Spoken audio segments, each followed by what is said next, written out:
everybody, I'm Bryan Robinson, and welcome to How's That Working For You? I'm the Shrink.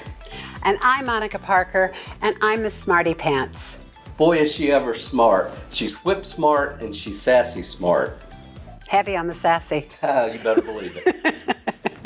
Our mission for How's That Working For You is we want to take this moment for people who have stumbled along the path and who hasn't, and learn from them, because if we don't learn from them, we're destined to repeat. But you've never stumbled in your life. This woman is a successful author, actress, producer, you name it, she's done it. You've never stumbled.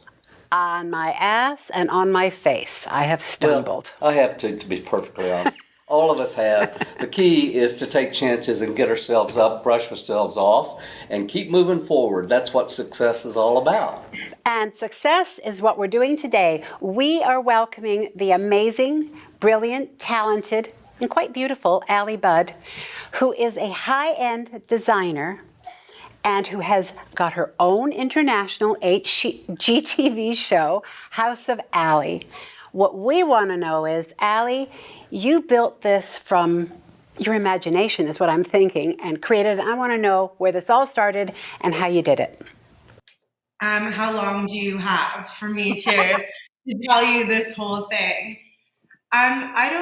First of all, thank you so much for having me. I really appreciate the opportunity. I think, Monica happens to know my mother and my late father very well, so she can attest to this. But I grew up in like a very crazy, wacky, artistic, fun house. And, I think as a child, my mom was like, embraced chaos. We would like make a train in the living room and she'd let us leave it for like a month. And I remember like my grandmother coming over and being like, what's wrong with you? Like, your house is a mess. There's shit everywhere. And, my parents kind of didn't care about that. They both really encouraged, I think, our artistic sides, my sister and I.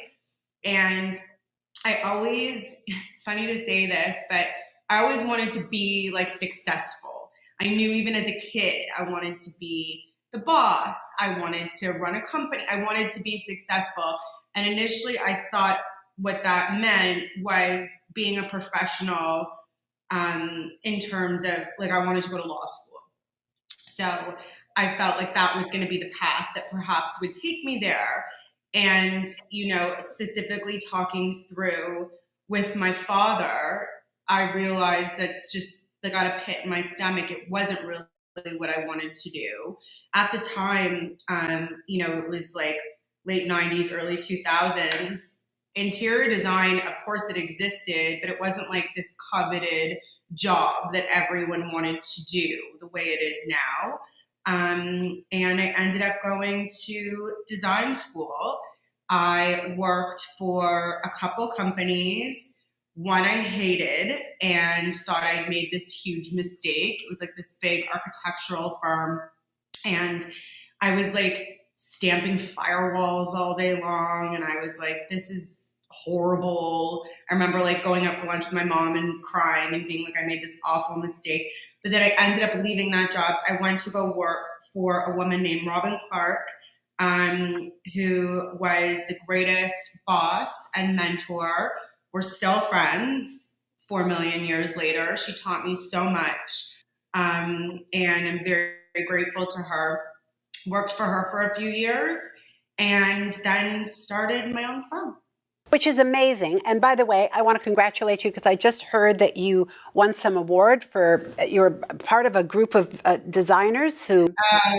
So House and Home magazine, which is probably Canada's leading magazine, just announced their top 100 designers in Canada. So it was a great honor to be named. That's so great. So I have another question. Well, not even a question, it's a statement, because I know this to be true, that Allie Budd rules with kindness. Every one of your employees adores you. You have a huge life, a very cute husband, 3 kids, 2 dogs, and you're also friends with your ex-husband and his new wife. Okay, could you explain that? I think that, which part? You just named a lot of things. In terms of ruling with kindness, I remember I grew up in my parents' business. My parents ran an ad agency, and I watched always, because I was always there, as a kid.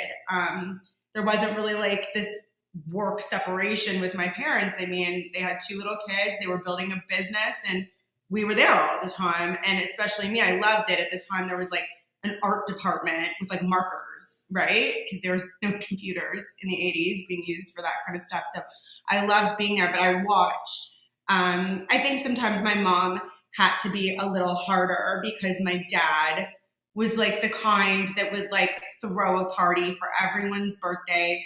I remember he'd walk around every single morning and he'd be like, Tom, how was your daughter's basketball game last night? And, Sue, like he knew everything about all of his employees and he cared so deeply about each one of them. And it was a really beautiful thing to watch growing up. And I think I have a lot of both of my parents in me. I mean, I always, if I do an interview, I speak a lot about both of them because, both of them are such an impactful humans in my life. But I think watching people respond to kindness, I think you get the most. First of all, it's nice to be that way. I don't want to come to work and have tension and not be laughing all the time. You spend so much time with the people that you work with. To treat them like shit doesn't make any sense to me. And I don't understand how anyone thinks they get the best out of someone by being awful to them. I think it's a culture that doesn't need to exist. And, we've all had jobs like that. And I promised myself, if I ran a company, I would do things differently. So that's what I've done here. In terms of my family dynamic, I ended up getting divorced quite suddenly for me when I had two babies, essentially. It was and I had also just lost my father. So it's all sort of compounded in that part of my life. It was extraordinarily challenging to go through. And I would never want anyone who looks at my family dynamic now to think that this was like some sort of easy road, that people always say, oh, you're so lucky, and yes, of course, there's components of luck to anything that happens, but it's, it's like being lucky is finding $20 on the ground, right? Like we've worked for this and continue to work for this. I'm remarried to my husband, Martin. I've had a third child, Gemma, and Josh married Erin, who is the most wonderful woman in the world. And I love her. She's an incredible role model for my children. She's loving to not only Joey and James, but to Gemma as well. And I sort of have just adopted this, like, I don't think anyone grows up with too much love. Like, no adult is like, oh, too many people loved me, so now I'm fucked up, right? Like, she does amazing things for my children, and it doesn't take anything away from me. We're lucky in the sense that the four of us, I think, are really professionally motivated. We support one another. I'm traveling a bunch, Josh is traveling a bunch. There's like kind of so much going on. And, Erin's the kind of person, I remember I think it was last year or the year before, I had to miss the first day of school because I had to travel for work. And, I was feeling, anyone who's worked as a parent feels guilt. I remember my mom saying to me, you're either guilty you're not at the office or you're guilty you're not with the kids. And there's always guilt kind of around it. I try not to think about it too much, but I mean, first day of school, it's like, I'm not winning mom of the year for missing that. That's how I felt. And, I was sort of, it's like, sometimes you think, it's like, ugh, I'm going to tell, my ex-husband and his wife that I can't be there. And, maybe I'll get a bit of judgment or like an eye roll or something. Cause it's like, that's, normal. kind of, I guess, feelings when you're feeling guilty about something yourself. So I called Erin and she was like, Allie, don't you worry. She's like, there are 4 of us here. She's like, this is an important work trip. You need to go. We got you. Like, go do what you need to do. The 3 of us will be at the first day of school. We'll send you pictures. You know, we'll do this, we'll do this. Like, that's the kind of human being she is. So although it's been, you know, many years and a road for us to get here as a family, we're all committed to our children having one family. They don't do 2 things. You know, punishments carry over at both houses. There's no like schedule to talk for 10 minutes a day. Like, obviously we have our schedule, but we're always changing things up. We're always, you know, doing things together. We're actually taking a trip for the first time at Christmas all together, which we haven't done before. And I'm really proud of that. My best friend, I've had the same best friend my whole life, and her daughter looks at her and she's like, Mommy, do you think that you and Daddy could get divorced so that I can have a Marty and an Aaron? And Morgan looked like she was dying. She was like, if you've ever wanted like to know that you've done something right, like please take what my 6-year-old has just asked me, you know, that if Daddy and I could get divorced, because she looks at your family and sees there's 4 of you and you love each other, and that's what she wants. Ellie, I have a question. I wanted to ask you. You said, or you used the word chaos earlier. That you grew up in chaos. It sounds like good chaos to me.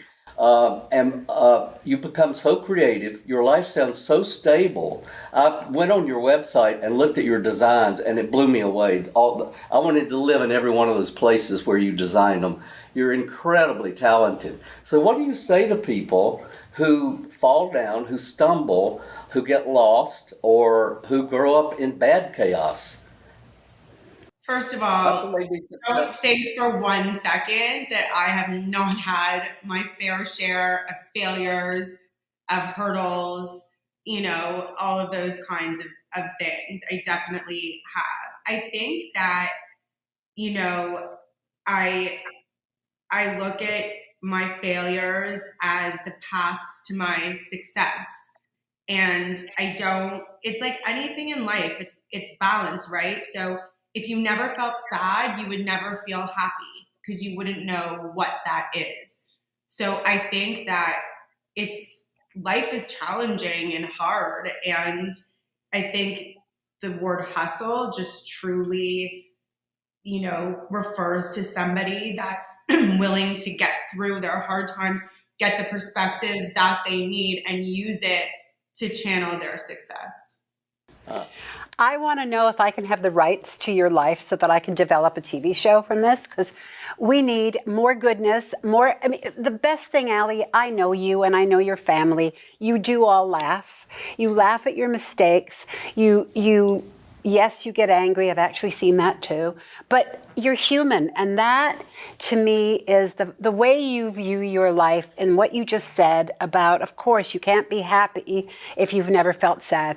Finding all of that, I mean, that is a great lesson for lots and lots of yes, it people. is. I Sure think is. that, you know, I know you do a lot of speaking gigs, and I know why. Because you talk about things that other people actually don't talk about.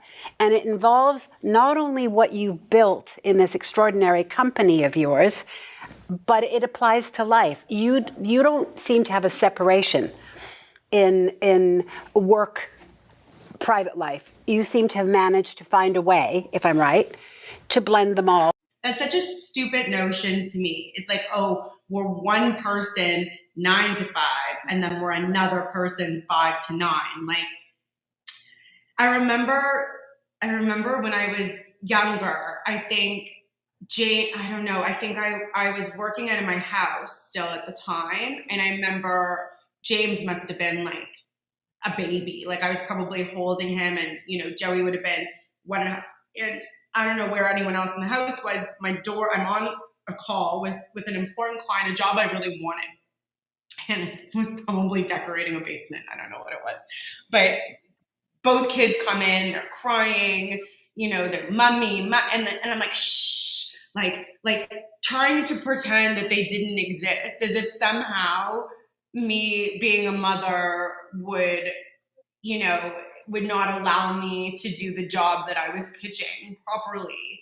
And then afterwards, I remember thinking, like, that's so stupid. Like, and I think COVID actually did this for a lot of us. It humanized people from a professional standpoint. And we need that. Like, I'm a business owner, I'm a wife, I'm a mother. Like, those things don't, I mean, I try and do whatever I'm doing, I try and do that. You know, I would never say I'm never answering an email on a weekend. That's insane. But I would never say that I wouldn't leave work early, you know, because one of my kids has something. You know, it's the balance. I'm both. I literally had two of my staff, I had to bring them. James had an ear infection, and like I had to do a site visit and I had to get him to the doctor. They came with me to my kid's doctor's appointment, and then he went to the site visit. Like, that's how I organized that day, and that's what had to happen. I am wildly impressed by, you know, we've heard these things about mothers so often about the, you know, there's so much expected of a mother, so she can't have a business. And what you just said pushed this all together in a new paradigm. And that paradigm is called work-life integration instead Right. of work-life balance. Yeah, that's what you're doing. I think that you have to be in the right environment. You know, if you want to be an investment banker and, you know, you want kind of a 9-to-5 life, you've picked the wrong job, right? So I think that there's also understanding what you want out of your life and the roads that you can take to ensure that you have both those things.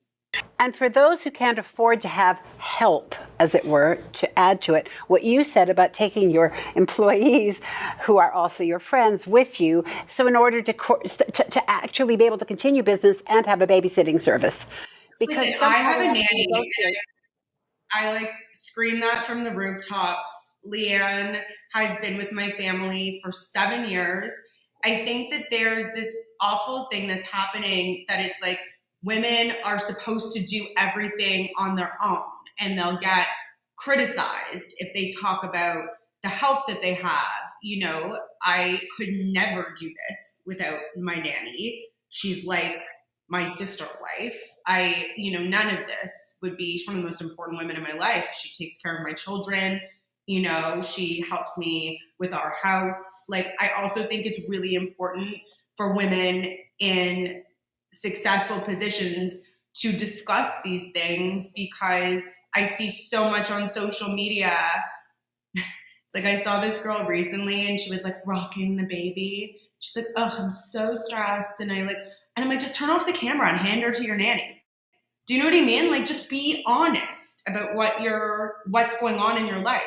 You're allowed to be stressed and have a lot going on and have help. That's okay. It actually makes people who don't have that, I think, understand that you're not doing everything. You're not a superwoman. You don't have superpowers. Because I think that that's a huge misconception about women. Agreed. I found this quote that I thought was sort of perfect for you. Doctors save lives by constructing a healthy life. Designers save lives by constructing a life worth living. That would be you. Sure, I'll take it. You will? When you hear that, can you really take that in? When I'm speaking about something, I'm like so involved in speaking about it. I have so much going on in my day-to-day life that I don't really like think too much about, wins that have it's always like the next, so I have a really hard time. Like, I get very uncomfortable with praise, oddly enough, because I seem like the kind of person that like really wants it all the time, and maybe that's partially true, I don't know, but I am very uncomfortable when people are like say things that resemble praise. I have a question for you. And I wonder, as you're talking, do you, like some of the most accomplished people on this planet, have a little voice in your head ever that said, "I can't do it," or "You don't know what you're doing," A or great "You're going to question. screw up"? All the time. Tell us about that. I think all the audience needs to hear that so they know it's normal when they have it. It's called imposter syndrome. I've been in therapy for years talking about it. I think that there's like a why me component to so many things. I think that, I mean, I can talk to you like a therapist about it, but I think understanding a concept rationally and then implementing that logic into your life is very challenging, right? So those are two separate things. I mean, constantly I feel like I'm not deserving of certain things, or why me, or I belittle accomplishments that I've had, or I like don't want to talk about them. I think, it's constant. And I think there's a lot of people that, from my understanding, that are self-made, so to speak, that feel this way because there's always been this component of like clawing and hustle and, trying to move the dial. People like Tom Hanks, Maya Angelou, Michelle Obama, all have talked about that imposter syndrome. I mean, I'm not sure I'm in that crew. You're in a good club, actually. So what do you do with that voice, though? Obviously, you don't listen to it. I don't have time to listen to it. Like, I think I'm really good at compartmentalizing things, and I think I'm really good at focusing on the task at hand. And here's the truth. I think I have a lot that surrounds me that, my life is like very grounded. I've had the same best girlfriends my entire life. I'm very close with my family. I'm not like out there getting my head filled, by like new influencer friends. So I think, being grounded and being humble. And I also think as a business owner, it's like you're either so busy you can't breathe or you're about to declare bankruptcy. And like there's literally no in between. So I feel like you're always in this mindset of things are so hectic. Like, do we have enough work? Like, you don't have time to be thinking like, oh, I'm so fucking fabulous. I don't know. And you are. So what's next? What's your next chapter? I think one of the things that I've grown to love most about my outlook on life is that I don't plan. I sort of try and take opportunities I'm always working towards something, but I don't always know what that something is. The best things that have ever happened to me in my life are the things that I wasn't expecting and that I was able to be super decisive about and just, take some big swings. So I think what's next is just big swings, whatever they are. I think that's the creative cycle. I think there's a gestation period where you don't know you're dreaming your next. I mean, I relate to that. I don't know that I'm dreaming it, but I am. And then one day it comes out as something whole. Right? I think taking chances too. And like when you're so focused on one thing, I think it's not a bad thing to be focused, but not at the expense of missing all the other things.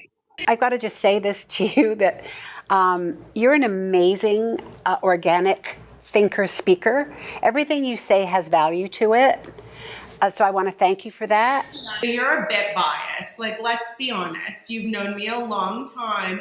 You have like genuine love for me. So you might be a little bit biased. She's not, because I feel the same way and I just met you. We're going to have to wrap it up though. Allie, we have to wrap it up, but I just want to say what I know about you is that empires aren't built out of just having a great idea.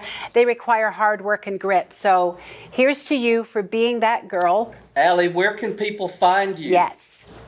I mean, find me on my Instagram, Allie Budd Interiors. Google me. Please watch House of Allie. It's on Hulu in the US.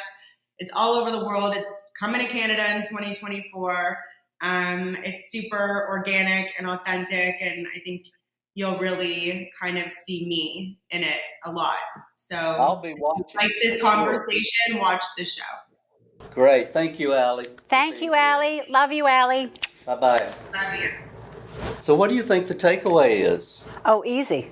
What?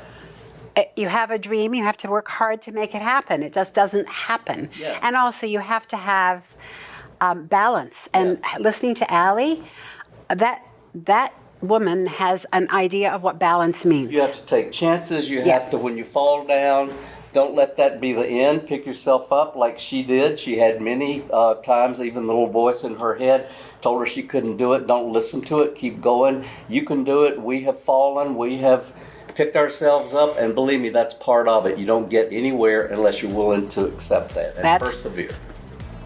I can't top that. I can't. I wish I could, but I can't. Please watch us on our YouTube channel. Thank you for being here today. We look forward to seeing you again next time. We do. Bye. Bye.